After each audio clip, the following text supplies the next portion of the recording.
thanks for coming in. I know I'm up against rocket science at the moment, so it's good to know some people are still interested in TCP.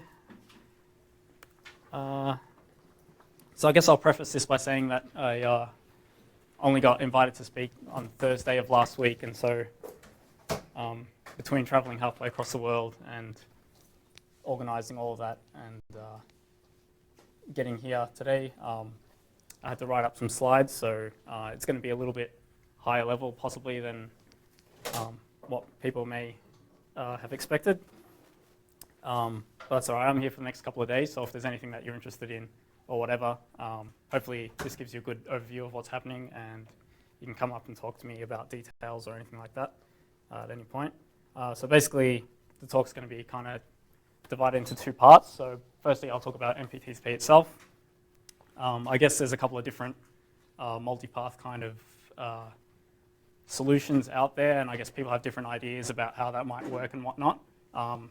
So I'll give you a good idea of how this particular implementation works, and then I'll go through kind of the higher level architecture of what we've done,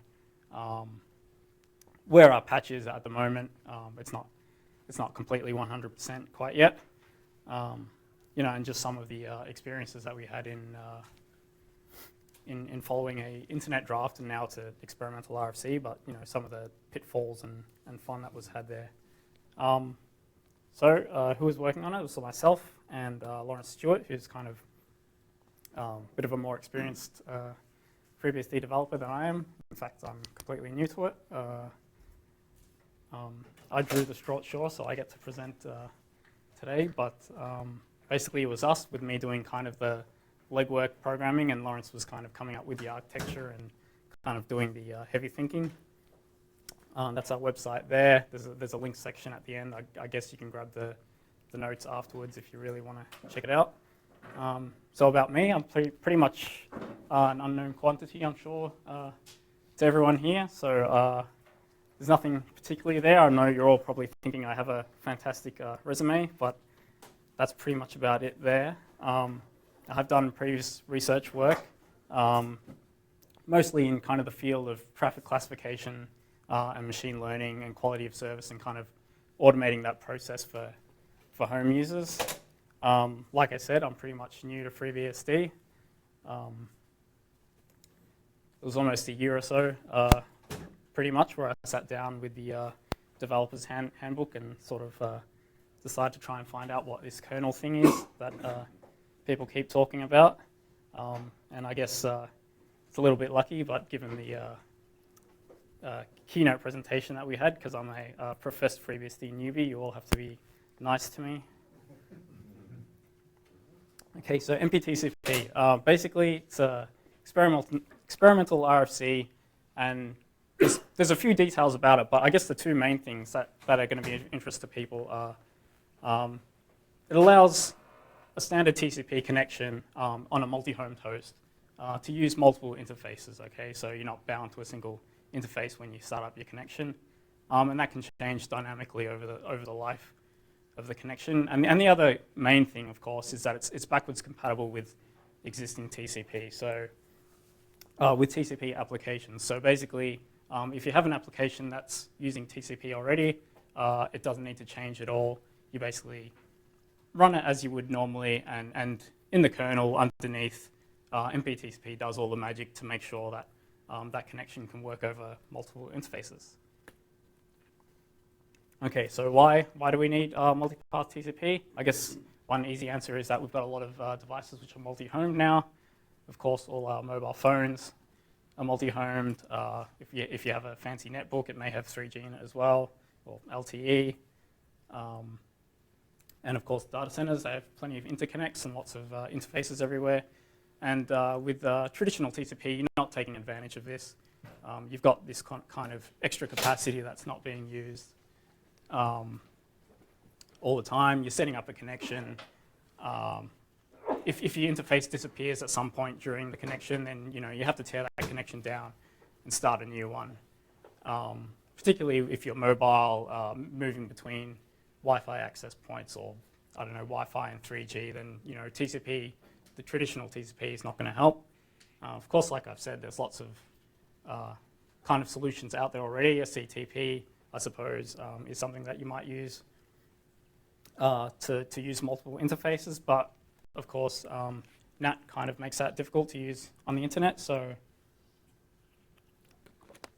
this particular protocol was made, with the internet in mind. So basically, it'll function over the internet. It kind of looks a lot like regular TCP, so middle boxes won't mess about with it. So it's sort of a pragmatic solution that allows applications to stay the way they are, and for things not having to change on the network. It'll work over the internet. So here's kind of like a really basic sort of example, I guess, of where it may come in useful. I guess you've got a mobile phone and you have a Wi-Fi and a 3G connection. You set up a TCP connection to something in the internet, and of course, if your Wi-Fi disappears or you go out of range, something like that, the connection's going to drop, it's going to break, and you're going to have to establish a new connection. So you've got no persistence, basically, in that scenario. Of course, with MPTCP, it'll automatically detect that you've got these different interfaces available when you start your connection. So it's not necessarily using, say, 3G at this period in time, but in the event that your Wi-Fi connection drops, or if you move out of range, say, you hop on a train or whatever, it'll automatically sort of shift the traffic on that connection across to 3G. So I guess basically the benefits are it adds redundancy and persistence. It'll keep your connection even if one of your interfaces fails. It'll start using another connection, another interface, sorry. And they've got this kind of idea of break before make in terms of you can have an MPTCP connection and your interfaces can all drop away from underneath it, but it'll keep that alive for some period of time just in case another interface does pop up, at which point the signaling can negotiate transferring the connection to that new interface. Another, I guess, benefit is reducing congestion in the network. Now, this is mainly down to congestion control, so whether it reduces congestion or not will come down to what kind of congestion control you use.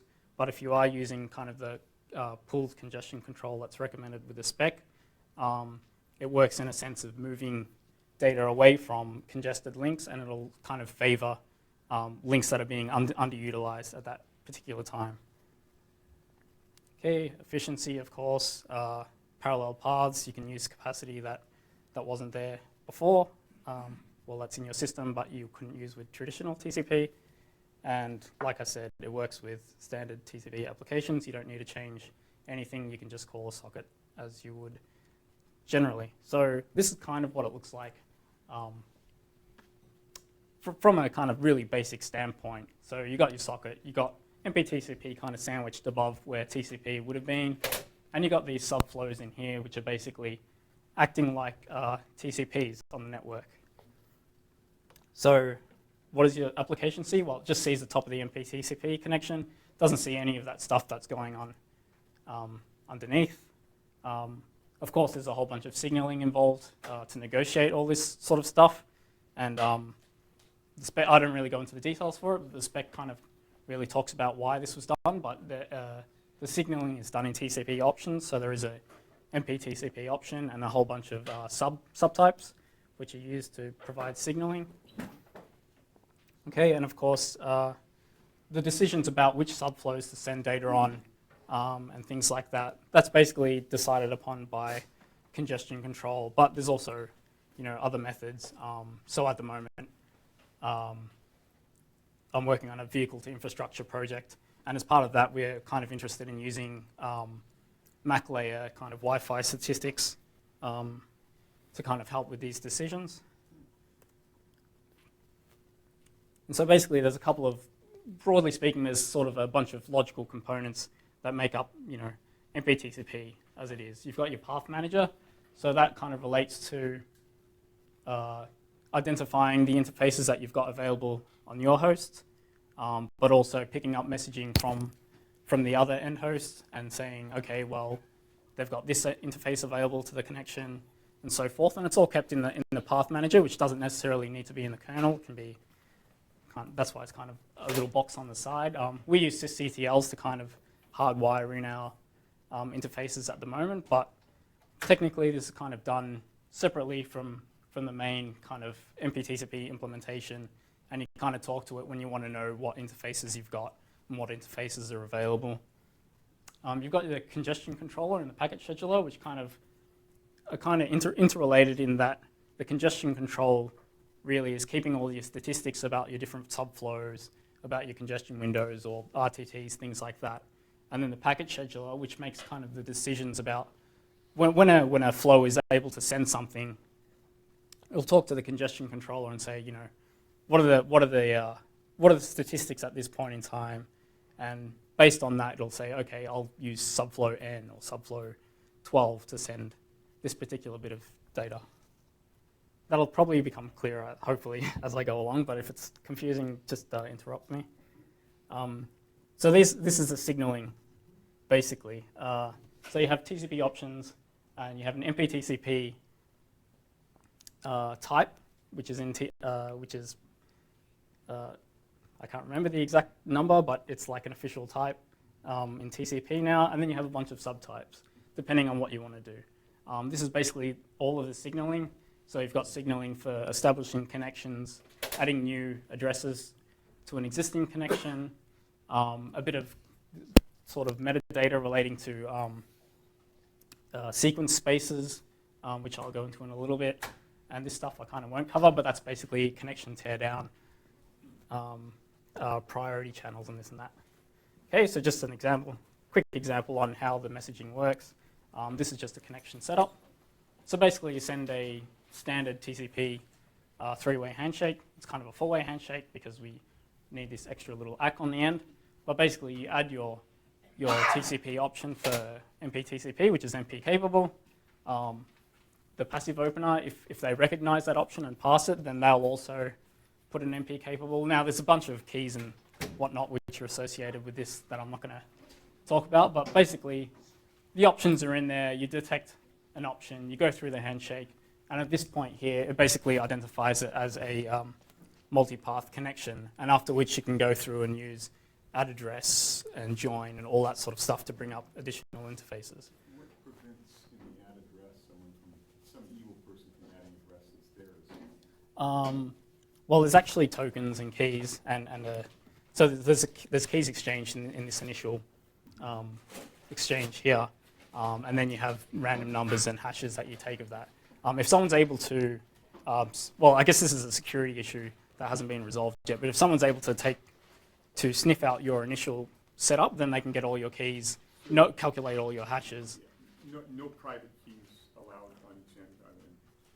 No, there's no, well, there's no pre-shared key. Yeah, there's no pre-shared key. Yeah, it needs to be exchanged, and it's exchanged in the clear. So if imitated the SCTP with no pre-shared keys. Yes, yeah. So yeah, and basically, if someone can get the keys at the beginning, then they can insert stuff into your flow. If they don't, then everything then is exchanged as a hatch. Observe this first four-way handshake. That's the only Yeah, that's the danger, and I think that's obviously that's something in the security group in the IETF is going to be looking at. Or sure. Yeah, so that's basically a big security problem at the moment. How they fix that, I'm not sure. Righto. So an important part of multipath TCP is I guess. Oh yeah, sorry. So I have one other question because you were showing that options where you're carrying the connection setup information. What does it do for all of the other options? There's not that much option space in TCP connection setup. So Yeah. do you wind up wiping out the ability to put any other options in, like scaled windows or SAC? Yeah, or SAC. Yeah, it does take up space. It does squeeze in and doesn't squeeze out too many existing things. It's about 20 bytes. Sorry, it's 12 bytes, I think, off the top of my head. So it's large, but it's not horrendously large. It doesn't take the entire option space. Yeah, I think the biggest of the options is about 20 bytes, and the options will at times squeeze on, I guess, SAC and things like that. SAC options, I kind of prioritize MPTCP over that. But for the most part, timestamps, things like that, it's not gonna push them out. Right. So in TCP, you got the idea of data sequence space. Sorry, you have the sequence numbering. So basically, sequence numbering lets you you chop up your data into different segments, and then you have attached sequence numbers to them, which lets you do acknowledgement and retransmits and all that stuff that makes TCP TCP. So the interesting thing with MPTCP is that now you're getting a whole bunch of segments and then spreading them out across a bunch of different subflows, and you need to aggregate that back at the other end somehow. And there was some discussion about this. Again, I won't cover it, but about splitting up sequence space. The first X bytes here, and then the next X bytes here, and then the next blah bytes on this side. But that leaves big gaps in your sequence space, and you can't do that because middle boxes won't like gaps in a sequence space. So eventually, the solution was to add another layer of sequence numbering on top. So it's a 64-bit sequence number space. And basically, this helps with all the reordering that's probably going to take place, because if you're using different paths with different RTT, different bandwidths, things are possibly going to be arriving out of order that need to be reassembled. We're maintaining all of the sequence numbering at the TCP level, so each subflow has just a standard TCP sequence space. It looks normal, but to aggregate it, we need to add extra data on top of that, the data sequence space. So it kind of looks like this. So obviously that's regular TCP across the top there. Not too much to talk about, but over here we've got two subflows, and so these are obviously randomly generated whatever, and these sequence spaces are unique to each subflow. But then this data sequence space, which is kind of applied globally and used at the sender and the receiver to order all the segments, that is actually applied across both of them. So basically that's another TCP option, or MPTCP option, where it advertises, I've got this I got this segment here. That's all the regular TCP stuff, but at the data level, this is where it lives in the byte stream. And for example, this one's from 4,000 onwards, and that one's 4,100 onwards. And I guess this kind of explains it a little bit more. So at the receiver end, basically it's going to know that, well, bytes 4,000 to 4,099 is going to be arriving on subflow A, and the next 300 bytes are going to be on subflow B. So the receiver knows that, it's got those maps, and it knows where to expect the next sequence of bytes from, and it uses that to reassemble it at the receiver side. So I'm assuming you have this working. Do you note any additional head of line blocking, from having different, if you think about having different speed connections, right? I send something down this way and I send a bunch more down this way, I end up getting more head of line blocking going on, right? Yeah. So depending on how smart you are with scheduling packets, you may in fact send something and say, oh, I'm going to send it on this subflow here, and then send a whole bunch of other data on a fast one, and then you got to like, oh, I got to wait while it reassembles, while it waits for that to arrive and puts everything in order. Depending on how long your retransmit timer is, you do need an acknowledgement. I don't know if I said this, but you do need acknowledgements at the data level as well. So each subflow is acknowledging and doing its own thing, but also at the data level. So you might retransmit on the faster path? Yeah, you can retransmit on the faster path, assuming that the transmit timer kicks off or something like that. But yeah, again, when you're doing your packet selection, path selection, you could say, well, you can use RTTs and say, well, this one's going to take a while to send a segment, so perhaps I'll send everything here and I'll send this offset of bytes. I'll send them on that slower connection now. So right, in duplicating the data sequence space, we've also there's also a duplicate of some of these receive next, send next, and send UNA.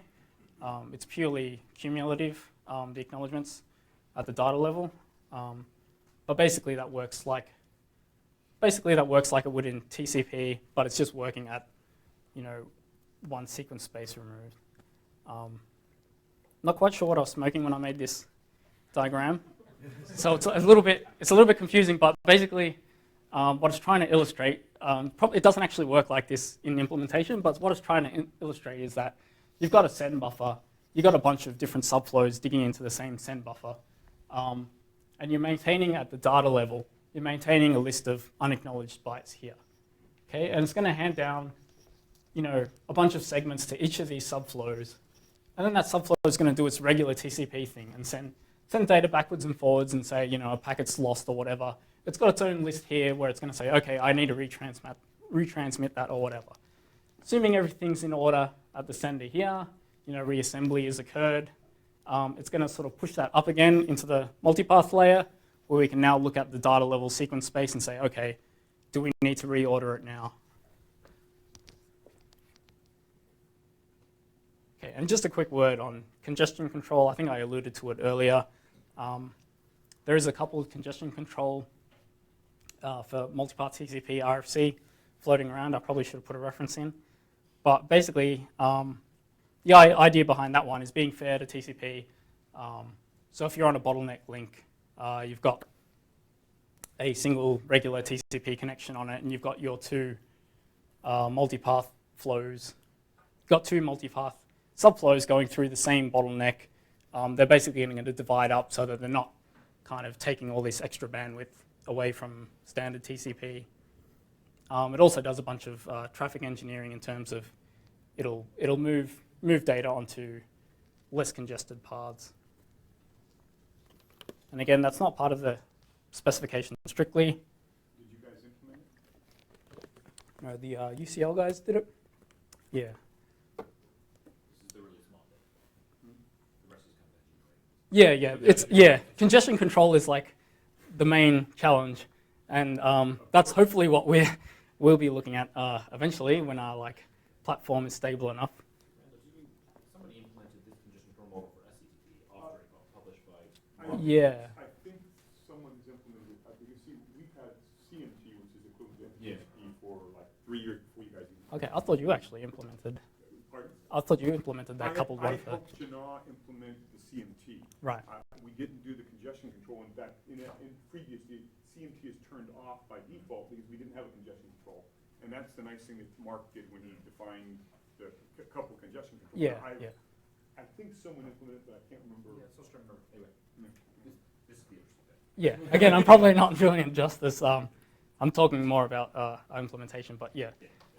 Congestion controls, obviously, where it's at. That's where we want to do our research.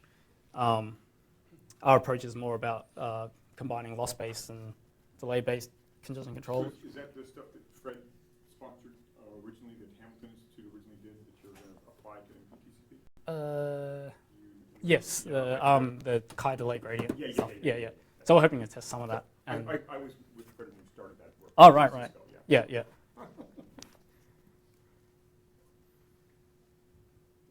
Okay, so hopefully that's enough background for what's going on with MPTCP. How am I going for time? All right. So here's our implementation. Basically, we wanted to do something that we can experiment with and hopefully other people can experiment with. To that effect, we want to make it easy, have lots of hooks in there, and let people play around, switch congestion controls, do whatever crazy thing that they think they want to do. We want to make it easy for that and to facilitate further research. And of course, we're using it internally as well. And of course, we're a BSD we prefer BSD in our research labs, so BSD license is always nice. And I guess one important thing to note is that it's not really an optimized or fantastic implementation. It's not really a goal of ours. Maybe down the line, someone who's really awesome can implement it. We've just managed to kind of complicate and change a whole lot of TCP, so that'll require a lot of nitpicking before anything like this actually makes it through. Just committed. Ship it. We're all going to die anyway. Ship Right, so these are kind of the questions that we were asking to begin with. Did we want to do it as a kind of a module with some hooks, or just as a shim layer? How tight did we want to couple it with the code in the kernel? I guess there's a way of reusing the existing TCP by creating a socket and then calling sockets from within that socket, which kind of allows you to bypass some having to play around with socket buffers. There's a whole new bunch. Well, I wouldn't say a bunch of data structures, but there are new data structures which are related to dealing with all this aggregate traffic that's coming in. New methods of walking through segments and reordering them at different layers. And of course, we've got a bunch of different subflows dipping into the socket buffers now. So they're coming in on different threads, and there's lock contention that's going to happen. And we wanted to kind of minimize that to make sure that we're not kind of like locking the multipath control block members all the time, so that we're not waiting on threads all the time. So basically, this is how we eventually implemented it. It's done as a shim. I think there was just way too much change that needed to occur for us to do it as a module. So basically, it's got its tendrils all the way through TCP and possibly up into the socket buffer as well.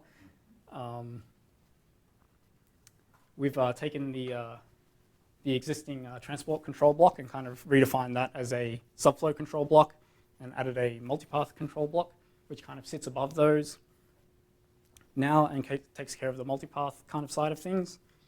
We've kind of gotten rid of the idea of a separate reassembly and in order kind of segment list on the receive side. So basically, whether or not a segment's in order or not, it's sort of assembled into this new list of segments. And I've got here that data level reassembly has been deferred to the user context. It's kind of what we want to do, but hasn't been possible at the moment because of some unresolved bugs. I'll get into that in a moment. And of course, on the send side, we're using a shared send buffer. So we needed a way of mapping chunks of that send buffer to different subflows. That means you are not API compatible currently because sockets don't in fact work quite that way on the receive side. What does that mean? Basically, that means so you're doing reassembly at the subflow level, and then you need to reassemble at the data level. So at the moment, that reassembly is occurring on whichever subflow receives the next in-ordered data level. It's basically walking through the list at that point, reassembling everything, and then appending it to the buffer and calling saw wake up or whatever. Ideally, we don't want to reassemble at that point. We want to call saw wake up, let the application do it. So by user context, you don't mean user mode, you just mean the user thread. User thread, yeah. So in user space, in kernel space. Yeah, so at the moment, the reassembly is happening in kernel space. We don't want that to happen. We'd prefer to defer that. So you want to give the data up to the user with some sort of sequence indication and then have them reassemble it in the user space, not in kernel. Well, they basically, so we don't need to give them, we basically just need to call the reassembly code. It's got all the information that it needs in there. We don't actually have to pass anything up. This is a slightly non-traditional use of user space. I think what you're saying is you want it after the wake up. And the yeah, after the, yeah, sorry. In the context. In the context of, right, yeah. Be able to do more in regular TCP anyway. User thread context, but kernel space. Yeah, kernel space, yes. Sorry. FreeBSD newbie, sorry. It's a matter of terminology. Yeah, so basically, so it's not locking up all these You're not subflows doing in anything inside kernel. the context of the drivers delivering the data. So basically, this is kind of how it looks. We've got that MPTCP kind of sitting above all these subflows here. This bit here is orange because basically if you have a single subflow, that'll act just like regular old TCP. And yeah, so we've created an MPTCP and it's just keeping track of any additional subflows that are made. Obviously they use from the IP layer down to the interface, it's just all the same code. than it was previously. Okay, so this is what I was kind of talking about just a couple of slides ago in terms of needing to map data between the socket buffers and the subflows in a way that's not going to cause problems with having to do too much locking. So basically, we've defined a structure called a DS map. It's more used, I guess it's more in play on the sender side in terms of you can schedule a segment to be sent, and you can say, okay, well, here's the MBUF that it's in, here's the amount of data that it's going to send. And basically, a subflow can take that as being its own little socket buffer and not have to afterwards, lock that entire structure. It's not going to interfere with any other subflows, anything like that. It's not happening as a different event cycle from the ACK clocking, or is it, how does that interact with ACK clocking? But yeah, so it happens on the on receiving an ACK. You go through TCP output.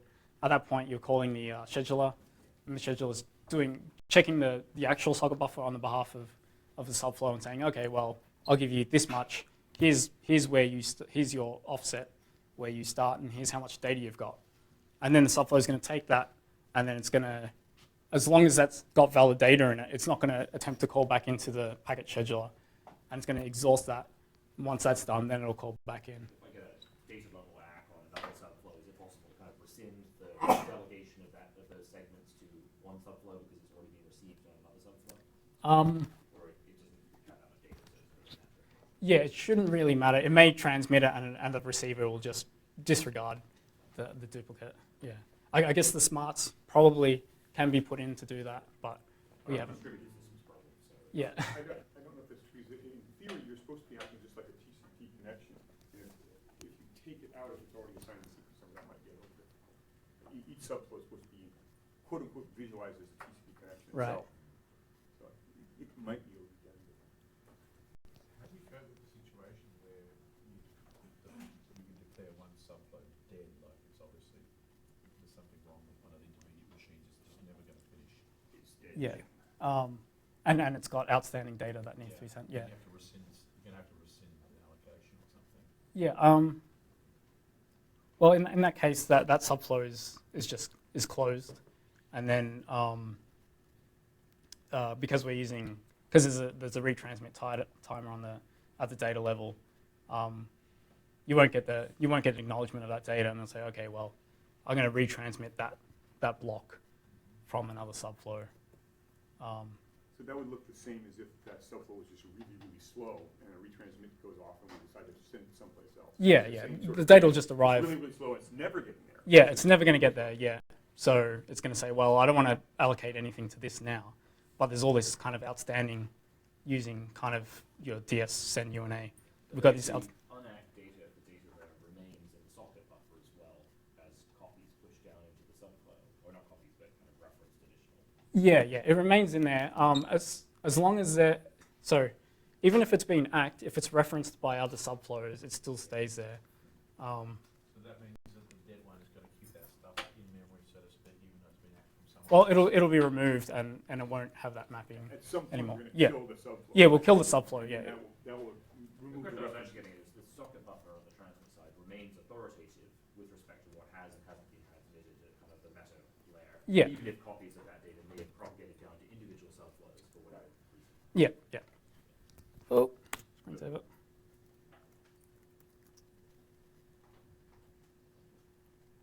Yeah, it's not quite as complicated on the receive side.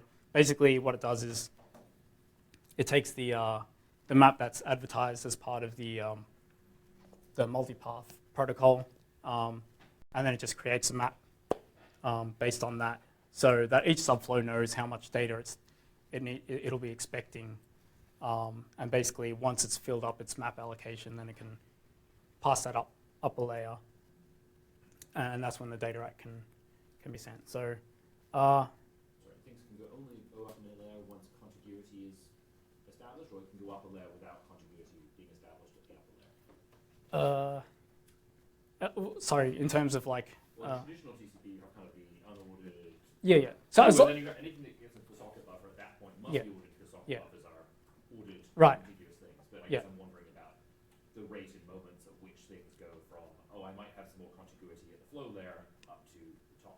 Okay. Well,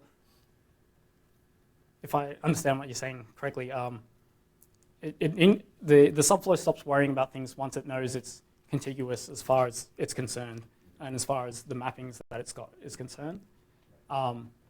Then basically all that it does is that I'll show you the list how it looks, but basically that data just stays in a list, and it just sits there until time that the correct data sequence number is received. Yeah. Yeah. Yeah. Yeah. So I'm kind of going to get into about some of the shenanigans that that are involved in the receive structures now. So basically, in this example here, we've got one sequence segment that's arrived in order and hasn't been delivered yet, so it's just kind of sitting over in the sock buffer. And we've got these two and 3 sequence numbers, 3 and 4, sorry, and 2 is missing. So we had this idea of, well, we've got the reassembly list, we've got stuff that's in order and can go straight up to the application. We're going to wait until we get segment 2, and then that'll be in order, and then the application can take all that stuff. So we've kind of taken that list now and basically made a list of the list heads, which what that does is that now we're not so much concerned immediately whether or not we're receiving something in order. So we receive, say, subflow sequence number 1. We go, okay, we got 1, that's in order, but we're just going to append it onto that list, and it's just going to sit there. And then we get 3 and 4, and then they get put into the list. And then 2 comes along and say, okay, well, we'll just insert it in that hole. But nothing's actually done yet. It's not going into the socket buffer. It's not doing anything like that. Because now we're more worried about these DSN numbers.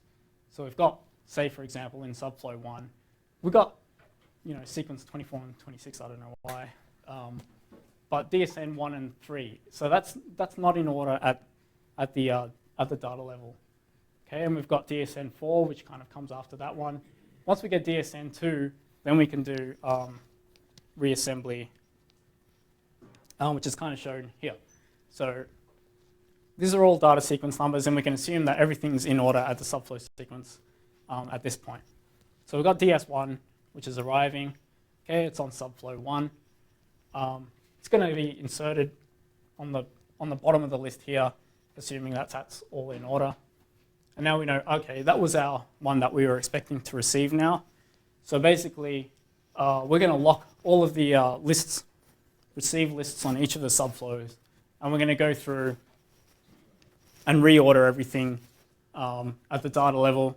And then we'll call saw wake up, or append it to the socket buffer, call saw wake up, and the process can come and read the data out. And then we schedule obviously a data level ACK at that point, because now we've received what we were expecting at the data level. This is what we were talking about before with the deferred reassembly. So at the moment, this kind of happens as soon as that segment arrives. Ideally, we don't want to reassemble it at that point. We just want to wake up the application and then perform that reassembly then. The data level ACK corresponds to application level behavior at times for advertised windows and so on, whereas I guess the subflows are, how does that affect window sizes with respect to? So window size is an interesting one because we've basically, because we don't really have a receive buffer where we can say, oh, we've got this much space left. This is probably not the final way that we're going to do it, but at the moment we just advertise a maximum window with whatever scaling factor and rely purely on congestion control for. What does the data level ACK look like? Does it come back onto a normal ACK packet, or is it pretty good? Oh, right. So basically, it's an option. It's another TCP option. So, and what it looks like. Sorry, I didn't bring a diagram of it. But if you imagine, you've got an option. Basically, that option kind of looks like a TCP ACK, except it's kind of in option space. So you got a little bit of header information, whatever. Going in the other direction, or the packet going in the other direction. Yeah, we can just like throw it on any old packet. Yeah, any subflow, yeah. So basically, anything that's outbound, you can insert it into the option space, insert that data level ACK, and it's not doesn't need to be tied to a particular subflow or anything like that. It'll come in, it'll pass the option and say, oh, okay, this is acknowledging that it wants, you can send from data level byte, 50 from now on. On the transfer side, are the data level segments carefully aligned to wire level segments, or might they be quite different from wire level segments? In terms of MSS? In terms of how you choose to scale the size there. No, basically, you mean the segment when it gets down to the actual. Well, when I decide to push some data down Right. to a particular flow, Yep. I guess that's kind of notionally a segmenty thing. Yeah. I might break that up to go for multiple subflow segments. Right. I guess at the bottom layer you want to align it as closely as possible with the MSS for the subflow. Yeah. We use the MSS kind of fill out MSSs. We've got a really simple packet scheduler which uses MSS as kind of the dividing line between. We'll give it X number of segments. It still isn't so. It's still not, say, tied to the Ethernet MSS. It can work with anything in particular, but yeah, MSS is kind of it. All right. Well, I kind of explained all this already, but basically that does the reordering. And then it goes back up into the application. When you're in these subflow queues waiting for reordering, can the receiver renege on anything? So I mean, in classic SAC, you have the reneging problem, right? Which basically, until I give you a cumulative ACK, I can always renege data that I've already received. Or is once it's ordered in the subflow queue, it's non-renegable. Is that I would say I don't know the strict answer to that, but okay.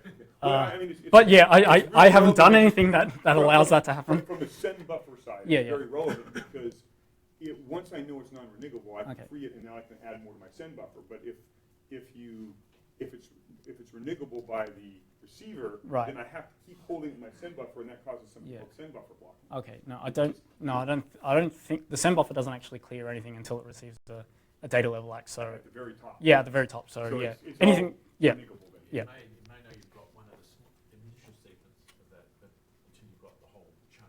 Right. But which is ultimate send buffer blocking. Yeah. Interesting.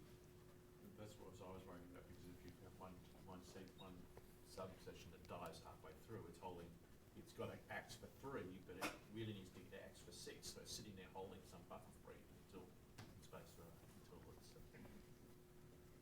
Speaking of the send buffer. Speaking of the send buffer, I guess most of us know what that looks like, but there it is. So basically, that's very simplified. We know what that looks like. This is kind of how we do it now. So we've got DS maps. So basically, you call your packet scheduler, and it's going to look into the send buffer and say, okay, well, I'm going to map this much data onto subflow 1, this much data onto subflow 2, and I'm going to return that map, and then the subflow can worry about exhausting its map before it bothers me again. Okay, but of course that requires some finicky accounting because of things like maps not fully covering an MBUF, things like that, multiple subflows referencing the same bit of the send buffer. So we're kind of having to track now SBCC, which kind of becomes logically where things are happening in the session. But we've got SB actual, which is kind of like, well, here's actually all the data that's sitting in the send buffer at the moment. We don't want to drop things that are going to, kill an MBUF that's still being referenced by a different subflow. So the packet scheduler, which I've kind of alluded to on a number of occasions, basically this is in the TCP output path, and any subflow that's going to send data, it's a bit like in regular TCP. If there's data to send, it'll call through into TCP output, and at that point is kind of where the multipath code kind of sneaks in and says, okay, well, we're calling a packet scheduler at this point. I'm going to return you a map. This is what you think the actual send buffer is from now on. You can return a null, in which case the subflow thinks that there's nothing to send, so it's like, oh, okay. But in the case it does return something, then it sends from there, and it's not aware of anything else that's going on in the send buffer. And so this kind of really simplifies what's going on. It's driven by ACKs, and obviously a write if that occurs, but for the most part, we're worrying about ACKs. So when ACK comes in on a particular subflow, we're asking the question, do we have any data left to send? Yes. Do I have an existing map? No, I don't have a map. If I have a map, then I can just continue on normally. If I don't have a map, well, I'm going to call the scheduler at that point. And the scheduler is going to return either nothing or return something. Okay, and then basically it operates as it generally would, and you send a segment. Okay, time is good. Okay, so like I said, it's pretty broad overview. I didn't have a great deal of time to like prepare the slides and put in lots of code and cool stuff. And there's a lot of guff that kind of, it doesn't seem like there's much happening, I guess, from a high perspective, but there's really a lot of like, TCP is going to be developed over a long period of time. You change one thing and the problems will just propagate through everywhere else. We ended up having to change, basically anything that has TCP underscore in it, we've changed to some extent.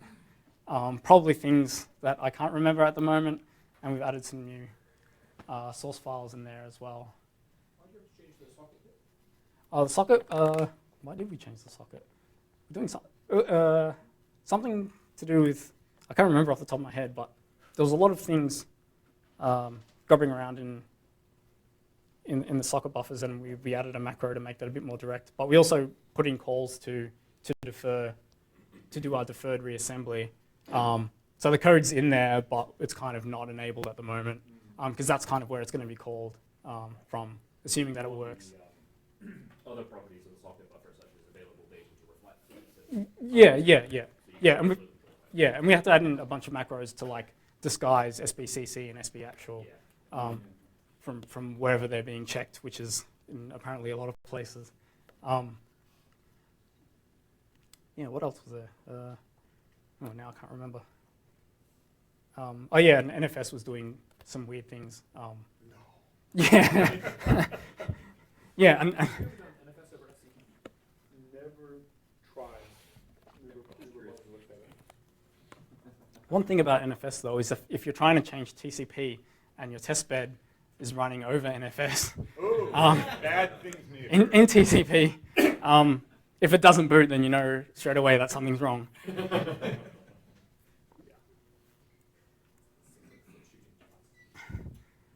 Okay, I know in the talk description it said that I was going to talk about our research projects.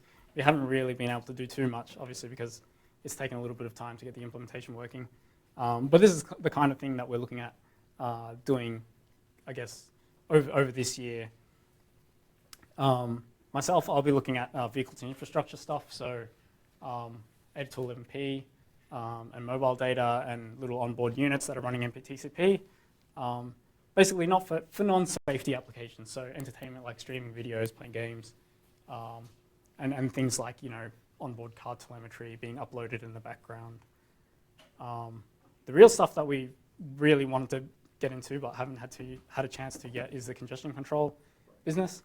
And of course, we've got our delay-based congestion control that we really want to use, but we can also want to take advantage of modCC and do things like, per subflow congestion control, depending on the path, putting in different path cost metrics, things like that. Changing on the fly congestion control algorithms if you want, and packet scheduling is obviously just a big area of research because there's a lot of decisions to be made and kind of, and depending on what your application is, you want to be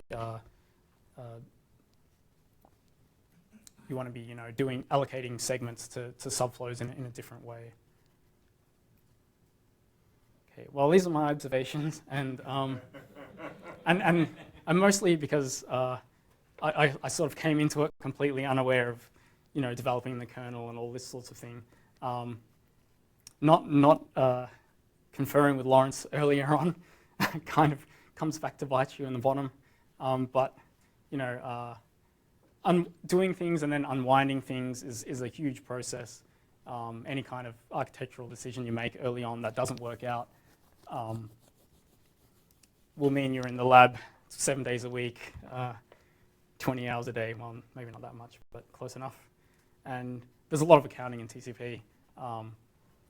There's a lot of, you know, off by one kind of errors that you come across, and yeah, and things that tell you that they do something, but they don't really do that, and you don't discover that until later on.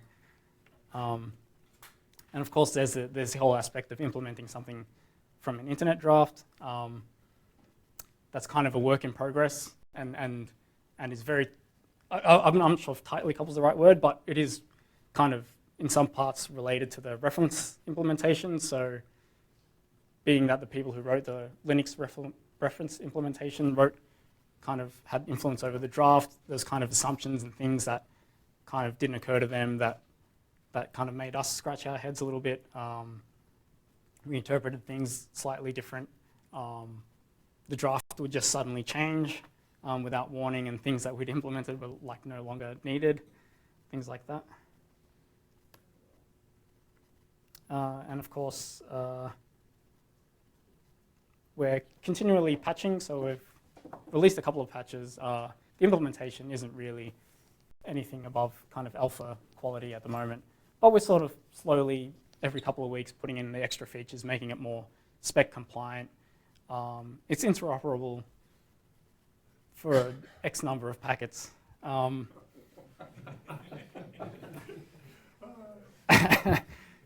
it's a big X. It's like. Well. And how many implementations? Well, what we've done would have been, I imagine, the first interop. Second implementation, which I filled in. Yeah. So. When we did FCP, the first interop, we had 22 implementations. Oh wow. Okay. Yeah, we spent the first 2 or 3 interrupts just trying to make whether you could even talk. Yeah. I mean, it's funny, like things that happen unexpected in the handshake. You're like, oh well, so now we need to fix that, or we need to add in a sysctl so we can cheat, and when we want to interrupt, we can say, interrupt mode. But yeah, it's something that we work on, and it's getting better. And an API, I haven't mentioned it, but it does work with traditional TCP applications. But if something's MPTCP aware, then it's also nice to have an API to take advantage of the extra bells and whistles.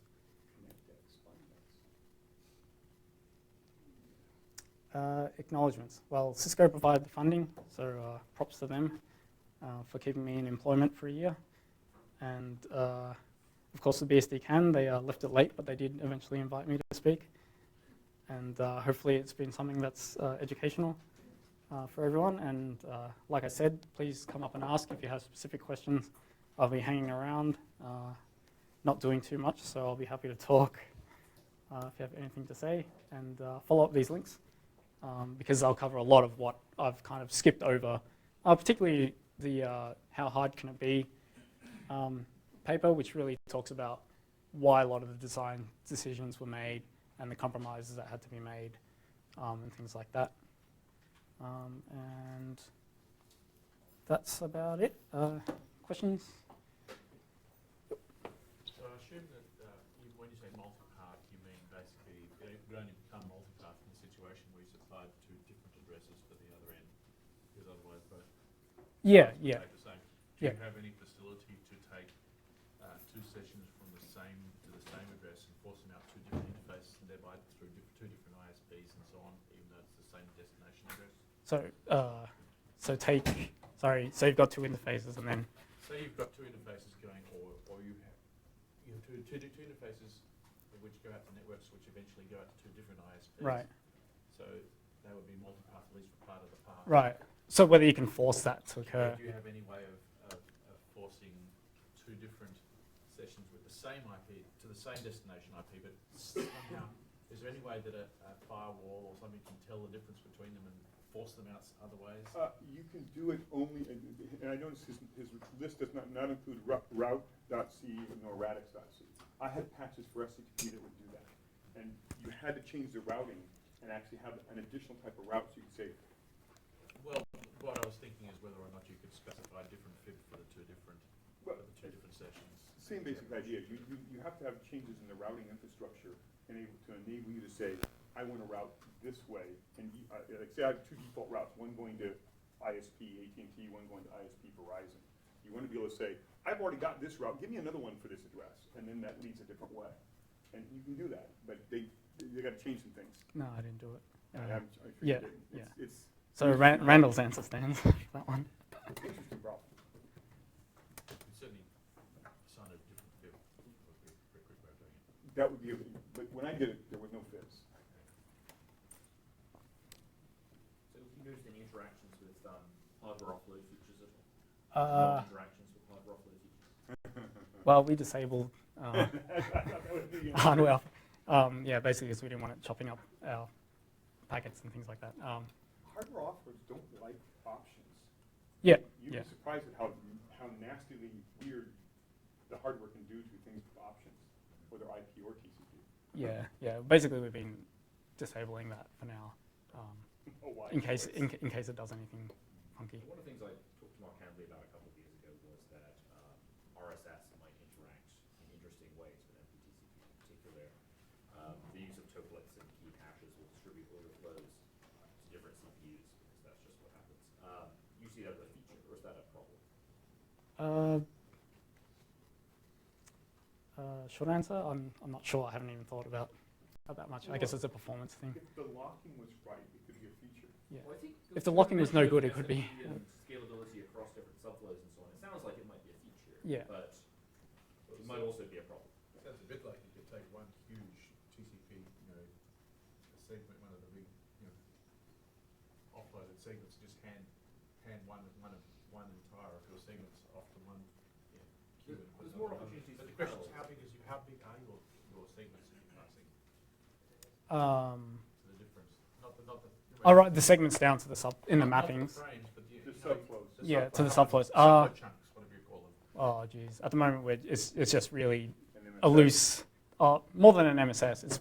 It's like, oh, how big's the socket buffer? There's stuff in there. We'll give you half of what's in the buffer. So an interesting set of questions that will arise in the future, once things are a little bit more mature, both on MPTCP and on the network stack side, is if we have access to flow tables of significant size in the 10 gigabit NICs, can we arrange for the subflows to be strategically placed so that you don't get terrible multiprocessing packs, but you get good ones? That is, could you send all the subflows to different threads in the same core? That way you're not randomly distributing all the subflows across different cores and hitting the internet really hard. Yeah. So I think it's already implemented. I mean, the University of London guys have recently presented a 50 gigabit flow overflow over 10 gigabit links or something like that. Right, so they must be doing something already. Yeah. I mean, there's quite far along compared to ours, but yeah.